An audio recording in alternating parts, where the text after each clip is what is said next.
네, 우리 좌우에 있는 사람들과 이렇게 인사했으면 좋겠는데요. 수고 많으셨습니다. 인사하겠습니다. 자, 우리 한 번 더 인사하실 때 당신을 더 사랑하겠습니다. 인사 나누겠습니다.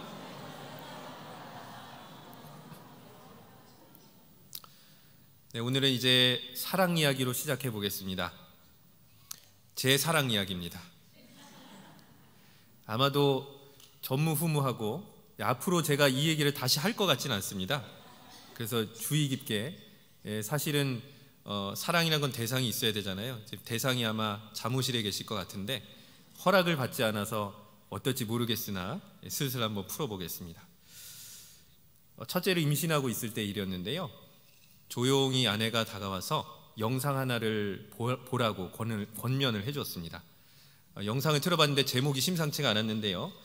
2012년 방영된 SBS 스페셜, 제목 아기 어떻게 낳을까? 이상하다, 내가 낳는 게 아닌데 하며 부제가 있더라고요. 부제를 봤습니다. 자연주의 출산 이야기. 네, 아기 어떻게 낳을까? 자연주의 출산 이야기. SBS 스페셜 297화였습니다. 네. 자연주의 출산이 좀 다소 생소한 개념일 수도 있어서 설명을 드리겠습니다. 출산 과정에서 의료진의 개입을 완전히 배제하는 출산 방식입니다. 산모의 선택과 권리를 존중해서 좀 안전하게 본인이 이렇게 좀 출산을 원할 때, 아기도 나오기를 원할 때 산모도 출산을 이제 원하고 또 그렇게 이제 본인이 자연스럽게 출산할 수 있도록 도와주는 그런 어떤 이 출산 방식이라고 보시면 되겠는데요.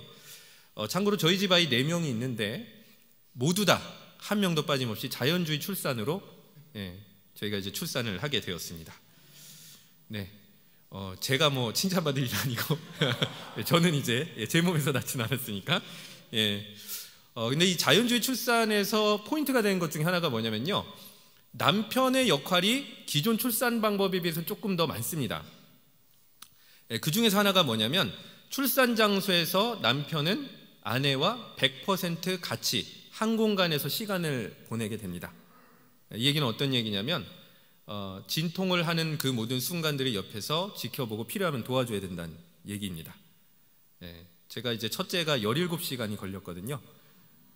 자정에 들어가서 오후 5시 정도로 제가 기억을 하는데요. 계속 그냥 옆에 있고 가끔 이렇게 진통하다가 힘들면 뭐가 붙잡을 게 필요하잖아요. 그러면 이렇게 해가지고 안 아픈 척 해야 됩니다. 포인트는 여기 있습니다. 안 아픈 척 해야 됩니다. 이렇게 견뎌주고 옆에서 또 기도도 살짝 해주고 이러면서 시간을 오롯이 이제 보내게 되는 겁니다. 저는 그때서야 해산의 수고가 이 정도인가 싶었습니다. 그것도 간접 경험이지만요. 제가 출산한 건 아니기 때문에 간접 경험이지만 해산의 수고라고 하는 게 이와 같은 진통과 고통을 감내한 다음에야, 그 다음에야 해산의 기쁨이 찾아오는 것이구나라는 걸 간접적으로 좀 경험해 보았습니다. 그 다음에 이제 또 한 가지 남편이 이 몫이 무엇이냐면 분만 과정을 사실 남편이 좀 도와주는 부분이 있습니다. 자연주의 출산은 뭐 100%는 아니지만 대부분은 수중분만을 합니다. 역시 4명 다 수중분만을 하였고요. 출산 과정, 분만 과정을 제가 도와주었습니다. 너무 이렇게 복잡하고 긴 이야기라서 다 생략을 하고요. 요점만 말씀드리면 저는 아이를 받아봤습니다. 직접이요. 둘째도 받아봤고요, 셋째도 받아봤고, 넷째도 받아봤습니다. 조산사 100%는 아니지만 뭐 한 1% 정도는 제가 조산을 해본 거죠. 조산사를 한번 해본 경험이 있습니다. 아이를 받았을 때 이 경험이라고 하는 것이 이 심정이 사실 말로 표현하기는 되게 복잡한데요.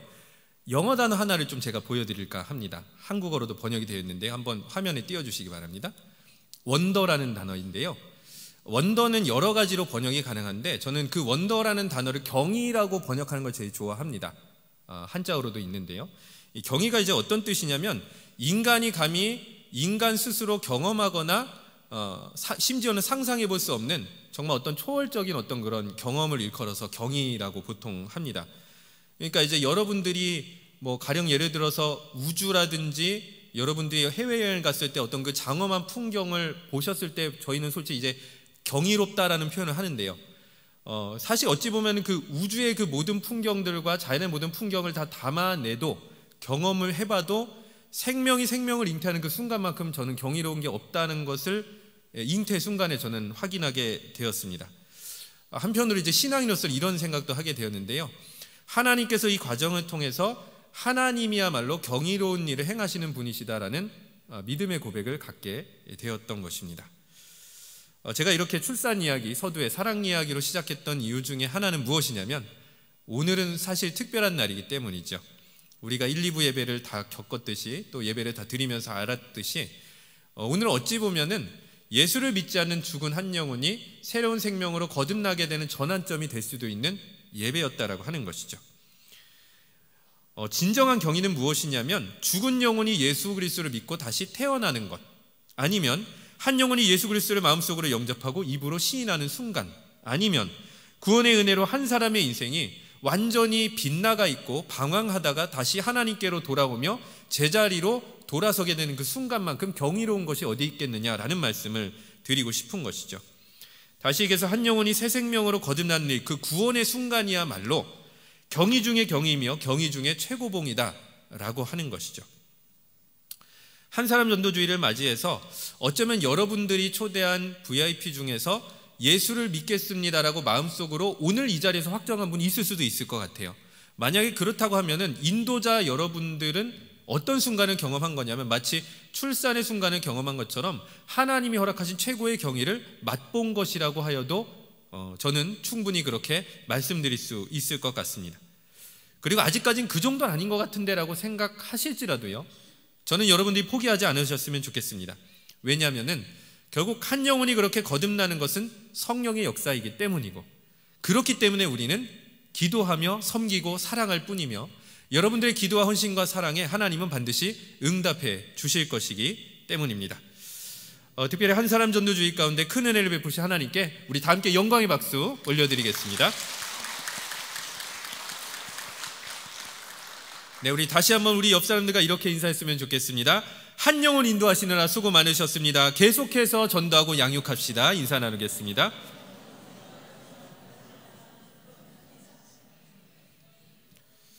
네, 본문은 영적 신생아와도 같은 VIP를 어떻게 그리스도인으로 양육할 수 있는지에 대한 바울의 나름대로의 처방을 담고 있습니다. 배경을 조금 설명드리면 이렇습니다. 바울이 고린도 서신, 즉 고린도 교회에 보내는 편지를 쓰기 전에 아마도 학자들이 예상하기로는 고린도 교회에서 먼저 편지를 보냈던 거다라고 보고 있습니다. 바울이 이제 편지를 받는데요, 편지 몇몇마다 너무 실망스러운 소식밖에 없었던 것입니다. 교회가 문제가 많았기 때문이죠. 가령 예를 들면은 선호하는 지도자에 따라 분파가 생겨버렸습니다. 누구는 바울파, 누구는 아볼로파, 누구는 예수 그리스도파, 이런 식으로요. 그 다음에 은사를 마구마구 뽐내면서 예배 자체가 질서정연하게 진행이 되지 않는 상황이었고요. 또 한 가지로는 무언가 교회 안에서 버젓이 비윤리적인 행위들이 그대로 이제 자행이 되는 그런 이야기들도 담고 있었기 때문에 굉장히 많이 실망하고 낙심할 수밖에 없는 소식이었다라고 하는 것이죠. 결국 바울은 이 상황에서 편지를 읽고 한 가지 결론을 내리는데요. 고린도 교회 교인들은 아직 미숙한 상태구나 라고 결론을 내리면서 거기서 더 나아가서 그러면 이 미숙한 교인들을 어떻게 온전케 할 수 있는가, 이것에 대해서 고민하며 답장을 써서 보낸 바로 그것이 고린도 전서다라고 보시면 되겠습니다. 자, 이런 점에서 본다면 우리가 맞이한 이 VIP들을 어떻게 온전히 믿는 사람으로, 예수 그리스도로 교인으로 양육하느냐는 사실 어찌 보면 그들의 손에 달린 몫도 있겠지만, 먼저 믿고 있는 우리가 그들에게 어떻게 대해주느냐도 굉장히 중요한 문제라는 생각이 듭니다. 바로 이 점에 대해서 바울은 본문을 통해서 세 가지 방법을 우리에게 알려주는 것입니다. 첫 번째 방법은요, 먼저 우린 무엇보다도 그리스도인다운 생활로 양육할 필요가 있다라고 하는 것입니다. 자, 우리 본문 16절 그리고 17절 말씀 우리가 한 목소리로 읽어보겠습니다. 그러므로 내가 너희에게 권하노니 너희는 나를 본받는 자가 되라. 이로 말미암아 내가 주 안에서 내 사랑하고 신실한 아들 디모데를 너희에게 보내었으니 그가 너희로 하여금 그리스도 예수 안에서 나의 행사 곧 내가 각처 각 교회에서 가르치는 것을 생각나게 하리라. 아멘. 바울은 자기를 본받으라 권면한 다음에 무엇이라고 얘기하냐면요, 디모데를 보낼 것이다. 그리고 디모데를 통해서 바울의 가르침을 17절 마지막 부분에 생각나게 하리라 이렇게 되어 있거든요. 자, 그러니까 디모데를 보내서 예전에는 가르치지 않았던 새로운 내용을 가르치겠다가 아니죠. 이미 가르친 것에 대해서 기억을 시켜주겠다. 바로 그 일을 위해서 디모데를 보내겠다. 그러니까 디모데는 새로운 내용을 가르치는 사람이 아니고 재교육 강사로 파송이 된 거죠. 자, 그러면은 어떤 내용을 생각나게 해주려느냐, 이것이 중요할 텐데요. 본문, 성경 본문별로 보면 이 내용이 좀 어느 정도 짐작이 될 것 같습니다. 먼저 우리가 읽은 개역개정에 보면은요, 그리스도 예수 안에서 나의 행사 이렇게 되어 있고요. 그 다음에 새 번역의 말씀을 보면은 그리스도 예수 안에서 행하는 나의 무엇이요? 생활 방식. 자, 공동 번역을 볼게요. 그리스도 교인의 어떤 원칙이요? 생활 원칙. 자, 현대인의 성경을 보겠습니다. 그리스도 예수님 안에서의 내 행동 원리. 영어를 못하는데 영어도 한번 볼게요. NIV 성경 보면 My way of life in Christ Jesus. 뭐가 있죠? life라는 단어가 있어요. life. 자, 그러니까 생활, 행동, life. 자, 그러면은 디모데는 이론제 교육을 하는 걸까요? 아니면 행동과 생활적 교육을 하는 걸까요? 이론 교육 아니었습니다. 실제로 그리스도인이 어떻게 살아가야 되는지에 대한 생활 방식을 재교육하고 생각나고 기억나게 해주겠다. 이것이 오늘 16절과 17절이 담고 있는 말씀이겠죠.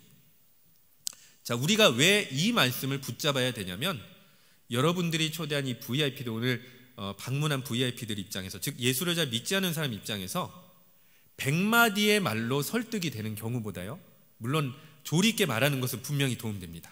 그러나 그 사람의 행동, 그 사람의 기독교적인 생활 방식, 이것이 더 호감을 불러일으키더라라고 하는 거고요. 바울이 이걸 정확하게 간파하고 있었다라고 하는 거예요. 다시 얘기해서 여러분들이 하나님 앞에 대해서 어떤 태도를 가지고 살아가는지, 그리고 여러분들이 만나는 이웃들과 VIP들에게 어떤 태도를 보이며 살아가는지, 그것에 대해서 훨씬 더 효과적으로 감동받는 것이 불신자들의 마음일 수가 있다라고 하는 것이죠. 가령 이런 것입니다. 너무 거창하게 생각할 필요 없어요.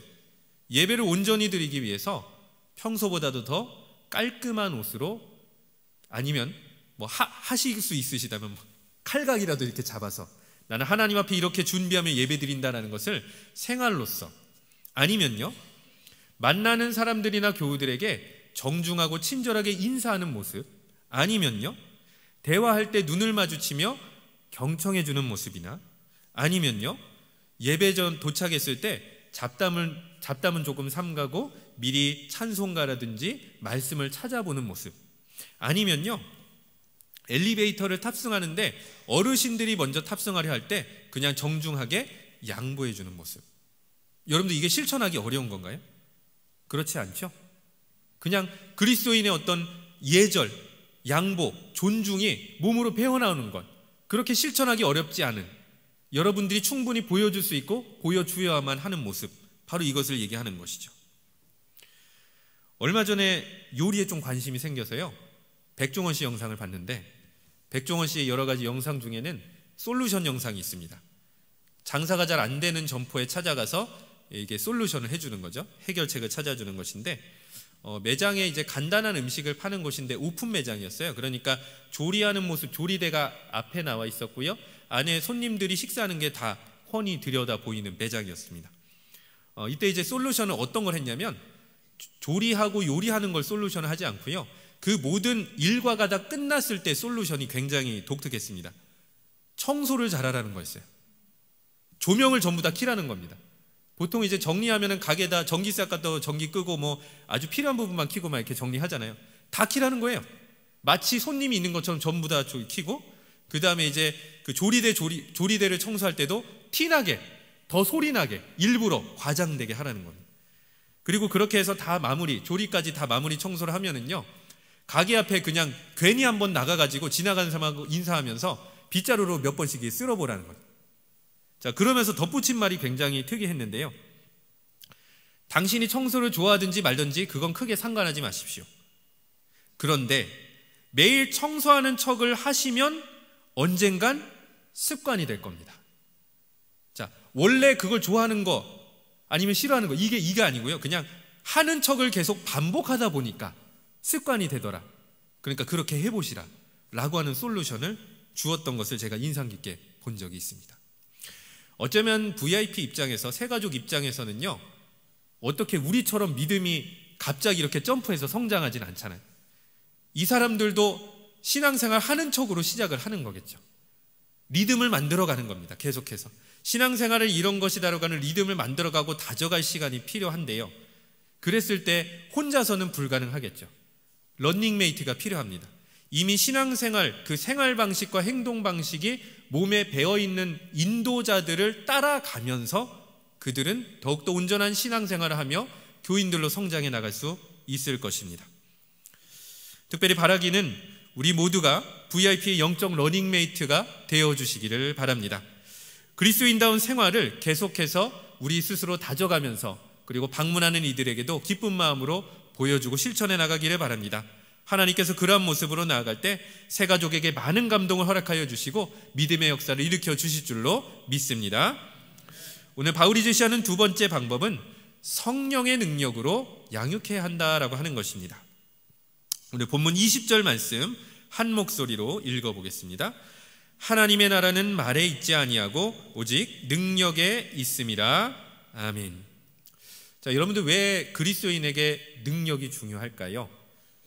여러분들 각자가 경험해 보셨지만 하나님의 능력을 경험하시게 되면은 내가 그리스도인이라는 것을 확신할 수밖에 없죠. 그리고 하나님께서 살아계시다는 것을 확신하기 시작합니다. 그러니까 100마디 말보다 한 번의 능력을 경험하게 되면은 너 믿어라라고 옆에서 강요하지 않아도 믿음이 생기게 되는 것이기 때문에 능력을 경험하도록 안내해 주는 게 상당히 중요하다라고 하는 것이죠. 맹인 전도자 백사겸 선생이라는 이야기를 이와 관련해서 잠깐 들려드리고자 합니다.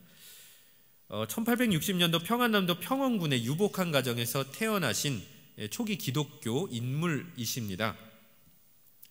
태어나자마자 10년 안에 인간이 겪을 수 있는 굉장히 혹독한 고난을 겪었는데요, 어머니 돌아가셨고요, 아버지 돌아가셨고 6살 때는 중도실명이 됐습니다. 네, 그런 상황에서 이제 생계를 꾸려나 어린 나이에 굉장히 좀 어려운 상황이죠. 다행히도 형이 있었는데 형도 어떻게 어렸기 때문에 가게를 이끌어가기는 어려웠습니다. 그래서 다른 집에 머슴살이를 하러 가면서 동생, 즉 백사겸 선생님을 어디에 맡겼냐면 점집에 맡겼는데요, 이유가 있었습니다. 구한말에 이 점술사들, 복술사들이 실명자들이 좀 많았다라고 하더라고요. 적게는 한 60에서 많게는 한 80% 정도까지도 봅니다. 그래서 이제 여기 가면은 좀 잘 배워서 하면은 굶고 살진 않지 않을까라는 마음으로 좀 이제 맡기게 된 것이죠. 흔히 이제 조선시대 점술에는 신들림을 받아서 하는 신점이란 게 있었고요, 그 다음에 주역 같은 걸 공부하는 이제 복술점이라고 하는 게 있었는데요, 백 선생님은 이제 복술점에는 재능이 아주 많았다라고 합니다. 그러니까 점점 더 잘 배우고 성장해서 돈을 벌기 시작한 건데, 문제는 이것이었습니다. 이 복술점을 진행하는 모든 과정이 투명하지는 않았고, 약간 좀 이런 말이 좀 그럴 수도 있는데 사기술이 좀 동원되기도 했다라고 하죠. 그렇기 때문에 점점 더 나이가 들면서 양심의 가책이 생긴 것입니다. 이 양심의 가책을 해결하기 위해서 좀 도교에 좀 심취를 하게 되고 천지신명께 이제 치성을 18년 정도를 드렸다라고 하는데 마음의 평온함이 찾아오질 않는 거예요. 그래가지고 어느 날 하루는 도교 경전인 태을보신경을 암송하며 100일 기도 치성을 드려야겠다, 이렇게 작정을 하게 되는 겁니다. 천지신명이여 하면서 이렇게 빌으셨는데 별 어떤 응답 같은 건 당연히 없었겠고요. 마지막 날이 가까울 무렵에 좀 언짢은 일이 하나가 있었습니다. 같은 동네의 그리스도인이자 매서인, 그러니까 복음 책을 판매하는 매서인인데 김재옥이라고 하는 분이 인가귀도라고 하는 책자를 전달해 주면서 읽어보고 예수 믿었으면 좋겠소라고 얘기를 한 겁니다. 근데 아무래도 이제 신령한 계통 쪽에 있다 보니까 이게 이제 맹인임에도 불구하고 뭔가 이제 꺼림직한 거죠. 그래서 이제 일설에 따르면 괴짝에 그냥 처박아뒀다라고 합니다. 그러고서 이제 100일이 되었고요. 100일이 좀 지난 다음에 꿈을 꾸게 됩니다.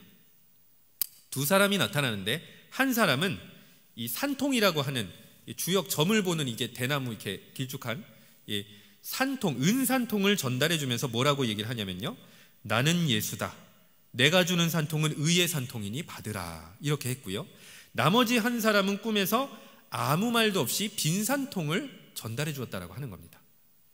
그러니까 이제 그쪽 계통에 있다 보니까 뭘 해야 되죠? 해몽을 해야 되지 않겠습니까? 아무리 해도 해몽이 안 되는 겁니다. 아내한테 이야기를 하니까 아내가 장인어른과 좀 상담을 하고 아내와 장인어른이 면담을 하면서 제안 하나를 하기를, 최근에 받은 책자를 한번 읽어보면 어떻겠냐, 이렇게 얘기를 한 거죠. 그렇게 인가기도라고 하는 책자를 읽었는데 이 책이 어떤 책이냐, 이게 원래 이제 중국에서 사용되던 전도 책자였다라고 합니다.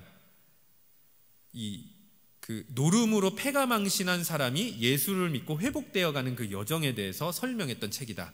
이것이 이제 인가기도라는 책인데요, 여기까지 책을 다 읽고 나서 결국에는 깨달았다라고 하는 거죠. 나는 천지신명께 빌었는데 결국 응답은 하나님께서 해주셨구나. 그리고 내가 이러한 꿈과 사람들과의 만남과 장인어른과 아내와의 면담을 통해서 나로 하여금 예수 그리스도를 믿게 해 주신 것이구나 라고 하는 하나님의 능력을 결국은 이 모든 과정에서 경험하게 된 것이죠. 여러분, 이 백 선생님의 이야기만 봐도 한 사람이 교회 문턱을 넘어오거나 예수를 믿기로 결심하게 되기까지 정말로 많은 우연이, 사실은 섭리가 겹치고 겹쳐서 그러한 과정들이 이루어지는 것입니다. 어떤 사람을 통해서는 기도하게 하시고, 어떤 사람을 통해서는 사건을 조상하게 하시고, 어떤 사람을 통해서는 만남을 이루어 주시고, 어떤 사람을 통해서는 꿈을 꾸게 하여 주셔서 내가 이제는 예수를 믿어야 되겠구나라고 하는 바로 하나님의 그 놀라운 권능을 경험하게 되는 것이죠. 자, 그렇기 때문에 우리가 무엇을 해야 되겠습니까? 오늘 이 자리에 방문한, 오늘 1, 2부 예배에 방문한 이 세 가족들이 하나님의 능력을 경험할 수 있도록 우리는 중보 기도를 멈춰야 되지 않을 줄로 믿습니다. 네, 마지막으로 오늘 바울은 아버지의 마음으로 세 가족을 양육해야 된다라고 이야기를 하고 있는데요, 우리 21절 말씀 함께 읽어보도록 하겠습니다. 너희가 무엇을 원하느냐? 내가 매를 가지고 너희에게 나아가랴. 사랑과 온유한 마음으로 나아가랴. 아멘. 다소 어조가 좀 강경한데요, 이유가 있었습니다. 바울을 굉장히 격하하고 인신공격하는 무리가 교인들 중에서도 있었기 때문입니다. 설교가 이렇니 저렇니, 편지가 문체가 이렇니 저렇니, 생긴 게 이렇니 저렇니, 목회하는 것이나 이런 것들이 행동거지가 이렇니 저렇니라고 인신공격하는 사람이 교회 안에 있었기 때문에 이 사람들이 자꾸 다른 교인들을 미혹하는 상황이었던 것이죠. 그렇기 때문에 이런저런 교회의 사정과 뜬금없이 공격하는 여러 가지 많은 사람들에 대해서 바울이 다소 조금 강경한 어조로 이야기를 하지만 여기서 우리가 포인트를 잘 잡아야 될 것입니다. 자, 첫 번째, 매를 가지고 너희에게 나아가랴. 그 다음에 두 번째, 사랑과 온유하는 마음으로 나아가랴. 자, 그러면 바울은 매를 들고 싶은 것일까요? 사랑과 온유한 마음으로 나아가고 싶은 것일까요? 네, 사랑과 온유한 마음이죠. 그러니까 이런 나의 속상한 마음, 그러나 그럼에도 불구하고 너희들을 위해서 계속 기도하고 있으니 너희들이 나의 이러한 마음을 이해해주고 또 예수님의 마음을 이해해 주어서 알아서 잘 스스로 추스리고 돌아왔으면 좋겠구나. 사랑과 온유한 마음을 끝까지 붙잡고 권면하는 내용이 21절의 말씀이 되겠습니다. 자, 그렇기 때문에 이러한 말씀을 보면은 결국 양육이란 건 뭐냐면요, 바로 이러한 아버지의 마음, 끊임없이 인내하고 그들을 위해서 고생하는, 그리고 헌신을 다시 다짐하는 아비의 마음으로서 대하는 것이 영적인 양육이다라고 하는 것이죠. 자, 생각해 보겠습니다. 아버지가 자녀의 미숙함을 가지고 꼬집거나 학대하지는 않습니다. 도리어 자녀들을 잘 타이르고 훈계도 하고 권면도 하고 어찌됐든 자녀들이 성장할 수 있도록 이끌어주는데 집중하는 것이 아버지의 마음이 되겠습니다. 그리고 거기서 더해서 어찌 보면 우리는 자녀들이, 손주들이 잘 되기 위해서 우리가 생계짐을 жил머지고 살아가고 있고 무엇이든지 해주려고 하지요. 돈으로 해주든 기도를 해주든 신앙적으로 양육을 해주든 말씀을 읽어주든 어찌되었든 장난감을 사주든 무엇이든 우리는 하려고 합니다. 그것이 바로 아버지의 마음인 것이죠. 11절에서부터 15절 말씀이 바로 그 내용을 담고 있는데요. 바울은 이렇게 이야기합니다. 너희들을 위해서 굶주렸고 감옥살이도 하고 모욕도 받았고 박해도 감수하고 있지만, 우리가 이렇게 하는 이유? 이러한 과정을 통해서 우리는 다 고생하지만 너희들이 잘 되었으면 좋겠다, 이러한 마음으로 우리는 다 견뎌내고 인내하고 있는 것이다 라고 바울은 이야기를 하는 것이죠. 자신은 고생해도 자녀들을 잘 되기 바라는 아비의 마음으로 나아가고자 하는 것이죠. 이런 아버지의 마음을 잘 담고 있는 시 한 편을 좀 소개해 드리고자 합니다. 하청호 시인의 시인데요, 제가 좀 자신이 없어서 같이 한번 읽어봤으면 좋겠어요. 네, 화면을 띄워주시고요. 네, 함께 읽어보도록 하겠습니다. 아버지의 등에서는 늘 땀 냄새가 났다. 내가 아플 때도, 할머니가 돌아가셨을 때도 어머니는 눈물을 흘렸지만 아버지는 울지 않고 등에서는 땀 냄새만 났다. 나는 이제야 알았다. 힘들고 슬픈 일이 있어도 아버지는 속으로 운다는 것을, 그 속울음이 아버지 등의 땀인 것을, 땀 냄새가 속울음인 것을. 자, 이 시의 내용을 음미해 보면서 14절, 15절 말씀 우리 마지막으로 함께 읽어보겠습니다. 내가 너희를 부끄럽게 하려고 이것을 쓰는 것이 아니라 오직 너희를 내 사랑하는 자녀같이 권하려 하는 것이다. 그리스도 안에서 1만 스승이 있으되 아버지는 많지 아니하니 그리스도 예수 안에서 내가 복음으로써 너희를 낳았음이라. 아멘. 스승이요, 제자들을 길렀다가 실력이 떨어져서 도저히 내가 얘를 데리고 있을 수 없다라는 판단이 들면 내보내면 됩니다. 그리고 더 똘똘한 제자로 대체할 수 있습니다. 가족으로 적용을 해보겠습니다. 여러분들이 아버지, 어머니가 되시는데요, 자녀들이 조금 못난 것 같고 이래저래 훈육했는데 도저히 개선이 안 됩니다. 자, 그럼 여러분들은 다른 집 자녀들을 데리고 오실 겁니까? 그렇지 않을 겁니다. 아무도 그렇게 할 수도 없고 하셔도 안 되는 것이죠. 어찌되었든 그런 자녀들의 부족한 모습도 끝끝내 인내하고 품어주고 안아주면서 나아갈 때 자녀들은 성장하고 마음그릇이 넓어지는 것이죠. 그럼 우리가 그런 마음으로 VIP를 맞이하고 그들을 사랑과 섬김으로 대하는 것이 마땅하지 않겠습니까? 영적으로 미숙한 VIP를 아버지의 마음으로 대하는 영등포교회, 더 많은 사랑과 관심과 인내로 품어주는 영등포교회가 될 때, 아버지의 마음으로 새가족을 섬기는 영등포교회가 될 때 모든 새가족들이 우리를 통하여서 그들의 육신의 아버지가 아닌 바로 하나님 아버지, 하늘아버지를 만나게 될 줄로 믿습니다. 말씀의 결론입니다. 하나님께서 한 사람 전도주를 통해 보내주신 한 영혼을 어떻게 양육해야 하는지 세 가지의 방법, 그리스도인다운 생활로 양육하고 성령의 능력으로 양육하고 아버지의 마음으로 양육할 때, 그리고 그렇게 인도할 때 우리가 다른 교우들로 받은 바로 이러한 사랑과 가르침을 기억하며 이렇게 양육하면서 나아갈 때 하나님께서 이러한 저희들의 섬김과 기도를 받아주셔서 방문한 모든 분들이 예수 그리스도를 믿는 놀라운 역사로 응답해 주실 줄로 믿습니다. 기도하겠습니다. 은혜와 사랑이 많으신 하나님 아버지, 하나님께서 구원하고자 하시는 바로 그 한 사람을 영등포교회로 초대하여 주시고 만나게 하여 주시며 인도하여 주시는 은혜에 감사를 드립니다.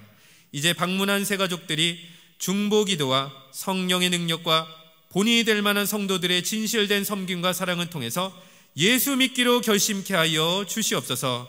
우리가 이들을 잘 양육하여서 하나님의 자녀 그리스도인으로 행복하게 살아갈 수 있도록 주께서 함께하여 주시기를 간절히 바라오며 예수 그리스도의 이름으로 기도드립니다. 아멘.